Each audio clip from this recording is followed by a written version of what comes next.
हरे कृष्णा। तो कितने महीनों के बाद मिल रहे हैं दोबारा? 4 months? Okay. So I'm very much glad to be here with you all. And when I saw that children are getting prize, they stood first, somewhere in second. तो मुझे अपने स्कूल के दिन याद आ गए। तो हम लोग भी जो है एक बार, मैं वॉलीबॉल टीम में जाना चाहता था जब मैं स्कूल में था। तो वॉलीबॉल की प्रैक्टिस करता था। अचानक मेरे पीटी सर ने मुझे देख लिया एक दिन रिसेस में फुटबॉल खेलते हुए। उन्होंने मुझे बुलाया, कहा, तब मेरा नाम कुलदीप था। कुलदीप, हमारे पास फुटबॉल टीम नहीं है, तुम क्यों नहीं फुटबॉल टीम लीड करते हैं?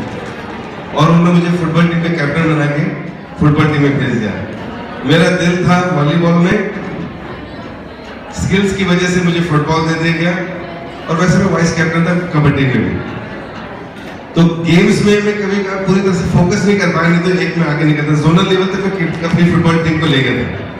ऐसे ही क्रिकेट जब खेलते थे तो विकेट कीपिंग भी करता था और लेग स्पिनर था और बैट्समैन में मैं ओपनिंग में जाता था। तो जब हम लोग स्कूल्स में होते हैं तो हमारा बॉडी बड़ा फिट होता है, एनर्जी बहुत ज़्यादा होती है।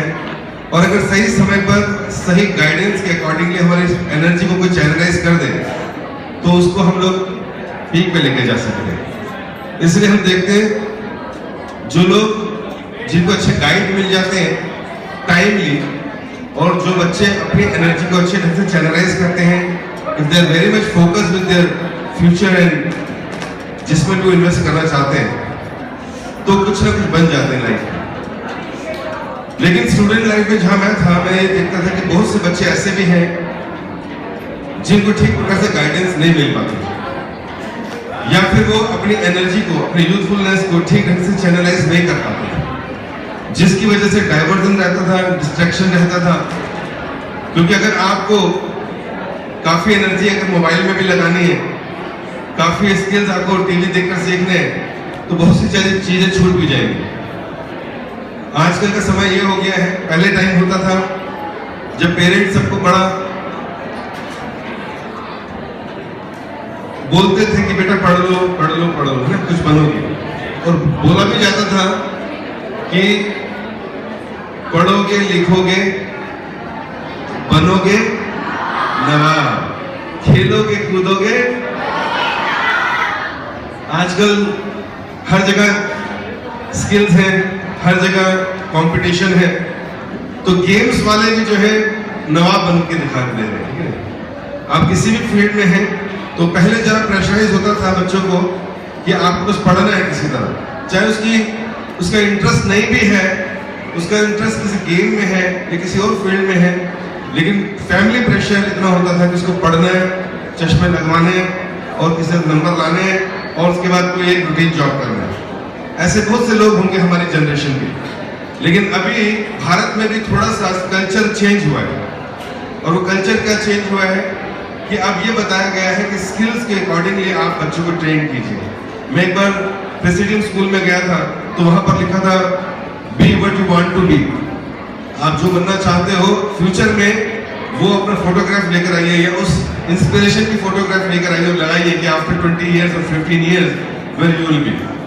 तो बच्चों को बचपन से अब उन स्किल्स के अकॉर्डिंगली समझाया जाता है, सिखाया जाता है। वैदिक टाइम में, वैदिक टाइम मतलब जो प्राचीन काल समय था जब गुरुकुल हुआ करते थे, ऐसे टाइम पर गुरुजन जो उनके पास बच्चे आते थे पढ़ने के लिए, उनको कई तरह के टास्क देते थे जिसके द्वारा वो ये देख लेते थे कि बच्चे के अंदर कौन से गुण हैं जिसके अकॉर्डिंगली हम उसको उसमें ट्रेन कर सकें। तो ये स्कीम जो है ये अभी नई नई जो भारत में अपनाई है लोगों ने, टीचर्स ने स्कूल्स में, ये तो वैदिक काल में पहले से थी, जब व्यक्ति के स्किल्स को देखकर उसको आगे बढ़ाया जाता था और वो उसमें एक्सेल करता था और नाम करता था। तो हम लोग, अच्छा शांति सब लोग सुन रहे हैं? कितने लोग सुन रहे हैं?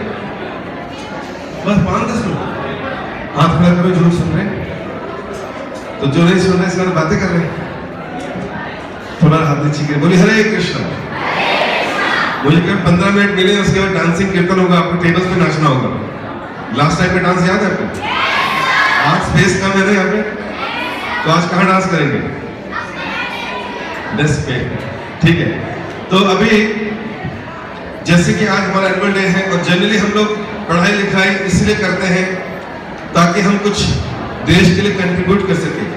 हम देश के लिए क्यों कंट्रीब्यूट करना चाहते हैं? हम अपने देश को कैसा देखना चाहते हैं? मैडम ने सुबह पूछा था, हम कैसा देखना चाहते हैं अपने देश को?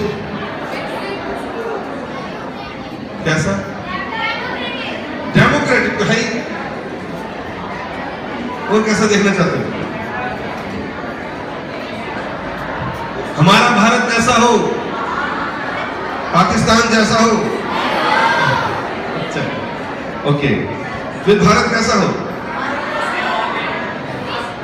यस, आधुनिक, आत्मनिर्भर, self sufficient. Okay, very good. तो उसके लिए क्या करना पड़ेगा? भारत हमारा महान होना चाहिए, हर चीज में, हर फील्ड में महान होना चाहिए। India should be the great country of the world. कितने लोग चाहते हैं इंडिया शुड बी ग्रेट? बनाना है या है? अभी है नहीं। कितने लोगों को लगता है? तो जिनको लगता है तो कुछ करेंगे नहीं, और जिनको लगता है बनाना है, हाथ खड़ा करो। इनको लगता है बनाना है तो ये लोग करेंगे कुछ।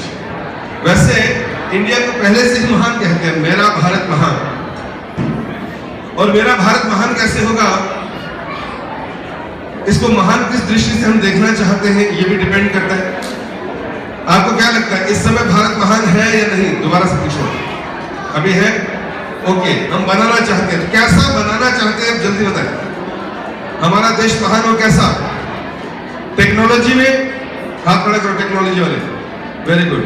तो टेक्नोलॉजी में तो हमें लगता है कि भारत कहीं ना कहीं सारे देशों के साथ ही है। आज जो टेक्नोलॉजी कहीं आती है तो पूरे विश्व में मिल जाती है। अमेरिका, रशिया, चाइना भी टेक्नोलॉजी में काफी आगे है। तो टेक्नोलॉजी में कई देश हमसे आगे हैं अभी।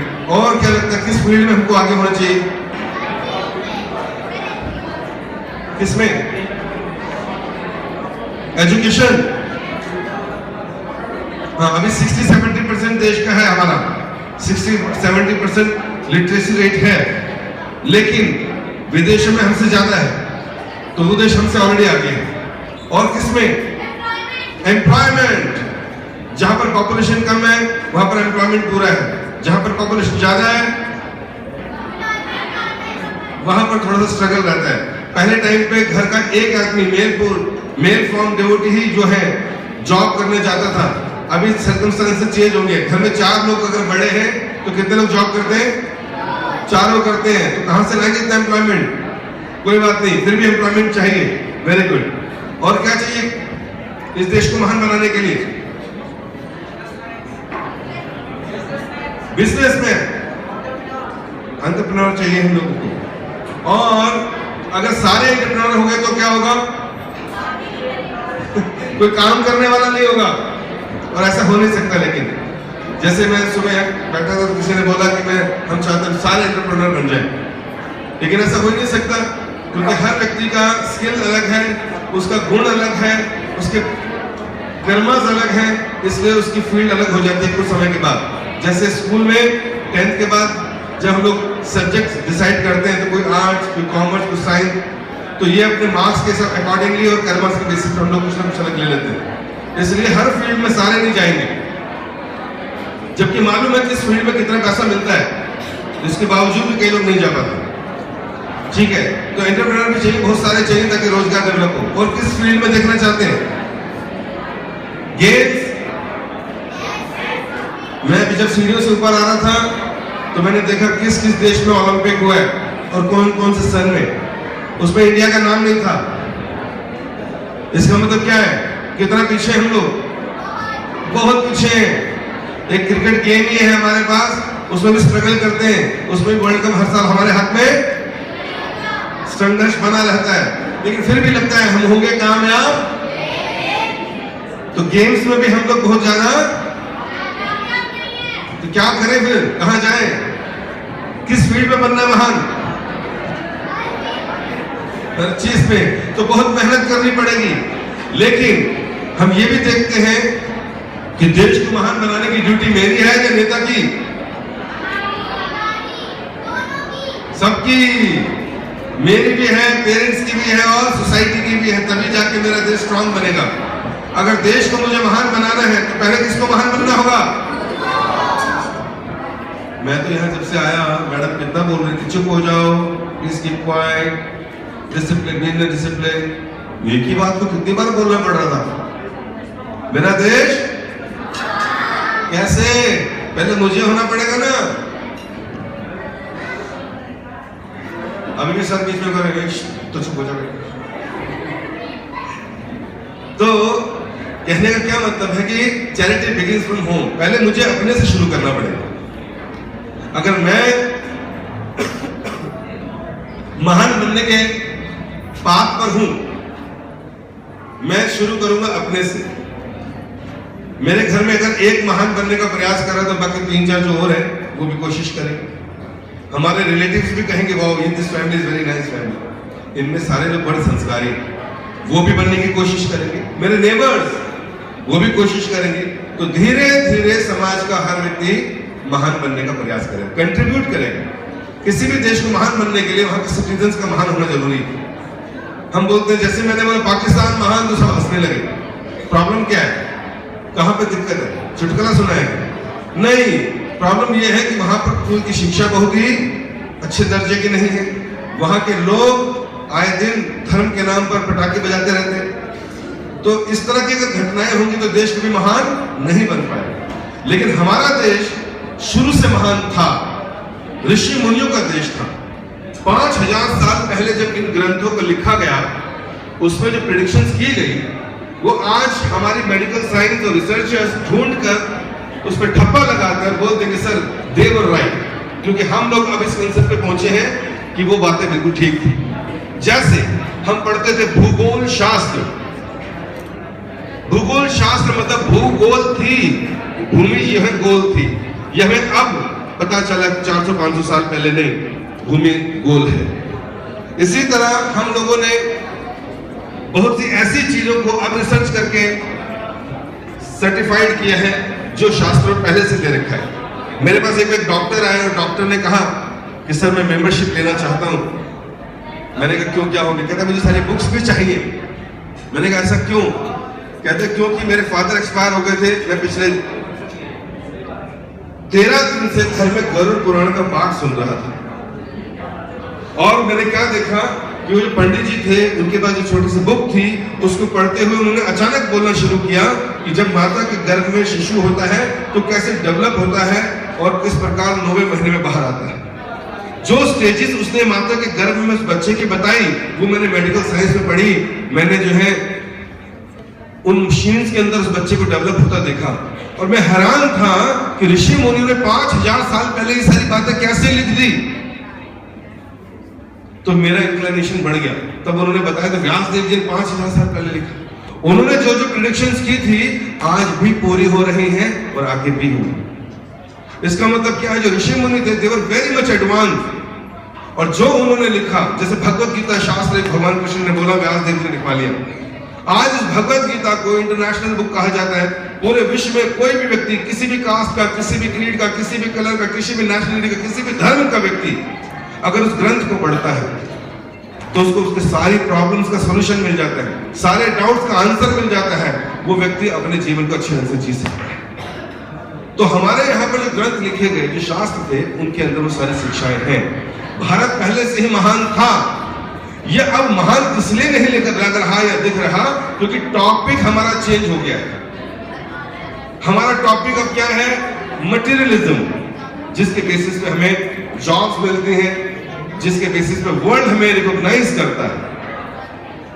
लेकिन पहले के दौर में ये सारी स्किल्स जो थी गेम्स की, वो इतनी ऊपर नहीं थी। सबसे पहले स्किल्स नॉलेज हुआ करती थी। तो इंडिया के पास वो नॉलेज हमेशा से थी। और अगर हम लोग पूरे विश्व को ये बताना चाहते हैं कि भारत महान है, तो कैसे बताएंगे? जब भारत के लोग उन सारे स्किल्स को, उन सारी टीचिंग्स को अपनी लाइफ में अपनाएंगे। तो हमारे देश में अगर हम चाहते हैं, कुछ कंट्रीब्यूट करना चाहते हैं, तो शुरुआत करी जाएगी अपने से। तो मैं ऐसे क्या काम करने चाहिए मुझे जिससे कि वो एक क्रांति बन जाए और मेरे देश की जब बात हो तो लोग हमें पहचाने कि ये देश ऐसा है। तो ऐसी क्या क्वालिटीज है जो हमारे अंदर होनी चाहिए, बताइए। अपने देश को महान बनाने के लिए मैं पर्सनली अपने बारे में बोल रहे हैं लोग कि ऐसी क्या कुछ क्वालिटीज हम बात करें जो कि हमारे अंदर होनी चाहिए।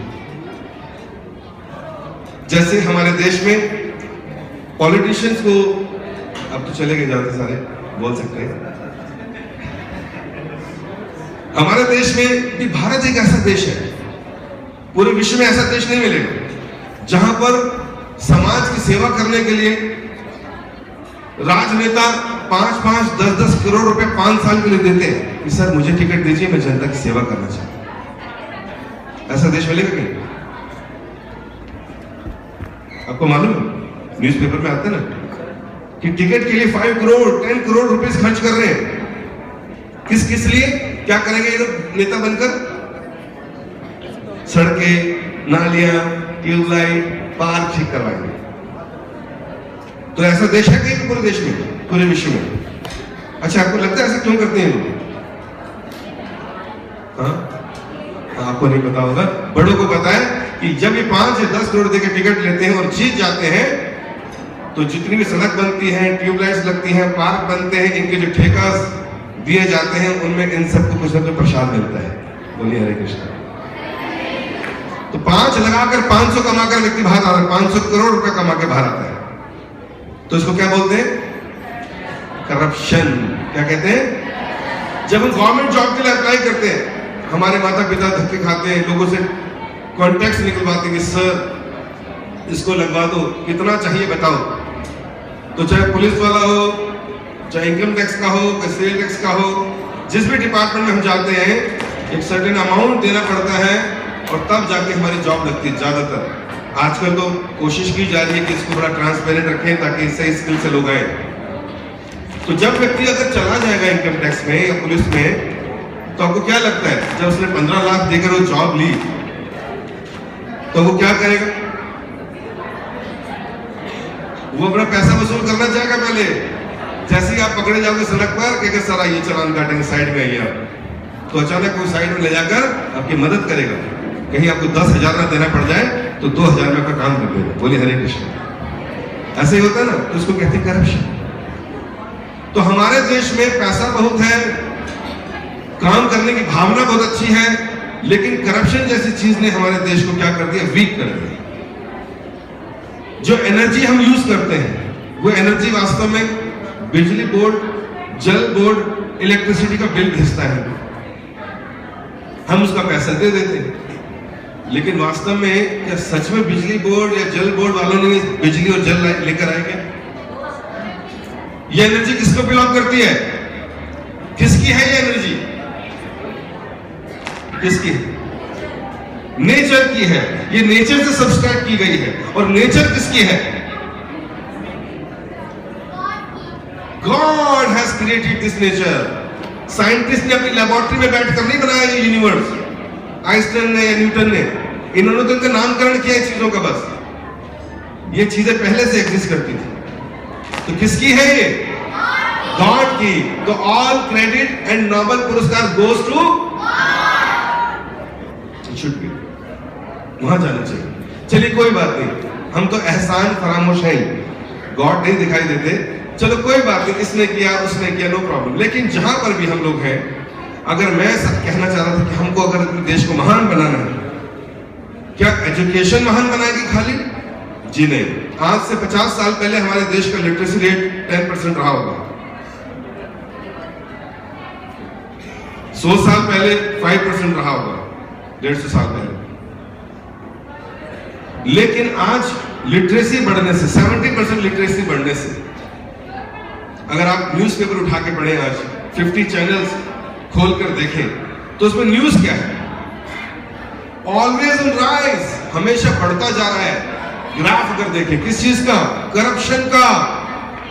ऐसा लगता है कि स्कूल के अंदर करप्शन की शिक्षा दी जाती है। अगर हर बच्चा गवर्नमेंट ऑफिस में जाकर करप्शन ही करेगा तो लगेगा कि यहाँ पर हम करप्शन के स्किल्स सिखाते हैं। बेटा ऊपर से नहीं लेना, टेबल के नीचे से लेना। लेते समय ध्यान रखें कोई कैमरा, मोबाइल, ऑडियो रिकॉर्डिंग ना हो रही। टीचर्स आके आपको ये सब स्किल सिखाएंगे, ऐसा लगता है क्या, ऐसा करते हैं क्या? टीचर्स ने ऐसे स्किल सिखाए आपको, लेकिन बाहर जाकर सीख जाते हैं, करप्शन बढ़ गया, अपने आप ही सब कुछ सीख गए। इसके अलावा एनर्जी का यूज, हु केयर्स, लाइट जल रही है तो जलने दो, घर की लाइट जल रही है तो बंद कर दो, ये किसने सिखाया? घर में तो थप्पड़ पड़ता है, टीचर हम मार नहीं सकते, बोल नहीं सकते बेटा लाइट क्यों जल रही है। पानी नल का खुला हुआ है, खुला है तो ठीक है, हु केयर्स, अपने पिताजी का नहीं है तो चलने दो, बहने दो गंगा। तो जब हम लोग इस प्रकार नेग्लेक्ट करते हैं चीजों को, तो ये हमारे जहन में बैठ जाता है, हु केयर्स, और इस तरह से हमारी आदत बन जाती है गलती करने की, नेग्लेक्टफुल होने की और एनर्जी को रिस्पेक्ट ना देने की। If we are not respecting energy, it means we are not respecting energetic who has created the universe. तो मुझे अपने से शुरू करना पड़ेगा। आई हैव टू बी महान, I have to be great by my behaviour, by my good habits. अगर नहीं कर पाऊंगा तो गंदे तो सारे ही हैं, निकम्मे तो सारे घूम रहे पूरे विश्व में। तो अपने देश को महान बनाने के लिए पहले मुझे अपने आप को महान बनाना पड़ेगा। तो चलिए लेट्स स्टार्ट विद 4-5 थिंग्स। चलिए कुछ चीजें ऐसी बताइए जो मुझे लगता है मुझे स्टार्ट करनी चाहिए, कुछ गुड हैबिट्स जो मेरे बिहेवियर में रिफ्लेक्ट करेगी फ्रॉम नाउ ऑनवर्ड्स। चलिए हाथ खड़ा करिए, क्या हम करना चाहेंगे बताइए। यस बोलिए। Grateful, yes we have to be grateful. No grateful, already we are grateful, we have to grateful to God. भगवान के लिए धन्यवाद करने वाला होना चाहिए, उन्होंने हमें सब कुछ दिया है, तो हर क्षण हर चीज के लिए we should be grateful to God. कितने लोगों को लगता है yes we have to be hands up? Please raise your hands. ठीक है, very good. What next?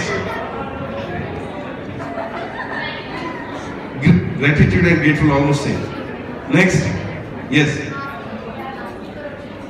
Corruption free. तो it means I have to start from me ना, कि मैं किसी को ब्राइब नहीं दूंगा, मैं ब्राइब लेकर जॉब नहीं लूंगा, मैं 2 नंबर का काम लेफ्ट राइट नहीं करूंगा, सब लोग लाइन में खड़े हैं तो मैं आगे नहीं आऊंगा, समझ पा रहे? मैं डेस्क टॉप के आगे नहीं जाऊंगा। तो इस तरह की चीजें मुझे अपने से शुरू करनी पड़ेगी, तभी मैं करप्शन को कम कर सकता हूं। Very good. और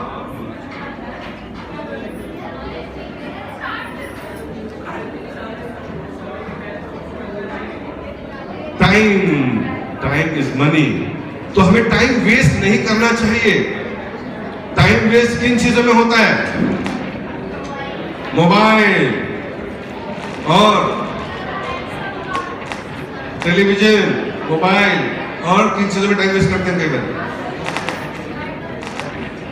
यूजलेस टॉक्स, यूजलेस, जिससे कोई यूज नहीं है, जिससे कोई काम नहीं होने वाला। We spend 2 hours 3 hours on such talks. तो better to be calm and peaceful, not to speak anything, anyone, just be quiet. तो उससे ज्यादा समझदारी रहेगी। Very good. और क्या हमको करना चाहिए? We should be guide to people. If you know something, then you can guide. If you don't know anything, kind to people. Yes, if you are not kind to yourself, you have to be kind for yourself first. And then we can help others. Whenever we see some energy is getting lost in the shape of electricity, in the shape of water falling down, or in others, तो वे क्या करना चाहिए? हमें उसको बंद करना चाहिए। सड़क पे चल रहे थे, एक बार एक राजा ने क्या किया, एक सेल्फ का 1 करोड़ का चेक एक बड़े से पत्थर के नीचे रख दिया और वो पत्थर रोड के बिल्कुल सेंटर में रख दिया। पूरा दिन सुबह से लेकर शाम तक जो भी आ रहा था, किसी को ठोकर लग रही थी, वो गाली देके चला जाता था, फिर आगे जाते थे तो रोड से लेफ्ट से राइट मुड़ जाते थे, लेकिन किसी ने भी उस पत्थर को उठा के साइड में नहीं किया। सुबह से लेकर शाम तक ठोकर खाते रहे लोग, दूसरों को कोसते रहे, गालियां देते रहे। फाइनली एक व्यक्ति आया, उसने देखा रहे देखो सड़क पे पत्थर पड़ा है, कितने लोगों को चोट लग रही है, तो इस पत्थर को अगर मैं साइड कर दूंगा तो सबको चोट नहीं लगेगी। तो परिस्थितियों को, ये लोगों को कोसना उसने बंद किया। उस पत्थर को उठाया, जैसे उठाया तो देखा कागज पड़ा उसके नीचे। वो क्या था? चेक था, सेल्फ का, 1 करोड़ रुपए का। उसने वो जेब में डाला और पत्थर को साइड में रख दिया। और फिर वहां छुपे लोगों ने उसको अप्रिशिएट किया और कहा सर ये चेक आपका ही है। कितने लोग ऐसे पत्थर उठाना जाएंगे सड़क से? अभी उसमें करोड़ों का चेक नहीं मिलेगा, पता चला साइड के पत्थर भी उठा के देख रहे हैं। इसके पीछे जो मोहरत है वो ये कि हमें किसी दूसरे के प्रति पत्थर नहीं अड़ाने चाहिए, और अगर हो तो उसको साइड कर देना चाहिए। तो ठीक है, मैं अपनी बात को यहाँ विराम देता हूँ और एक आखिरी चीज बताना चाहता हूँ कि जितनी तरह की भी क्वालिटीज हैं, अच्छे गुण हैं, तो मैं एक ऐसा श्लोक आपको श्रीमद् भागवतम से कोट करूंगा जिसके बारे में लिखा है कि अगर कोई व्यक्ति ये करता है तो उसके अंदर जितनी भी अच्छी अच्छी क्वालिटीज है सारी आ जाती है। वैसे बताया कि भक्तों के अंदर 26 विशेष प्रकार की 26 क्वालिटीज होती हैं, और वो 26 क्वालिटीज जो है कैसे आ सकती हैं वो बता रहे हैं कि अगर हम लोग उस काम को करना शुरू कर दें।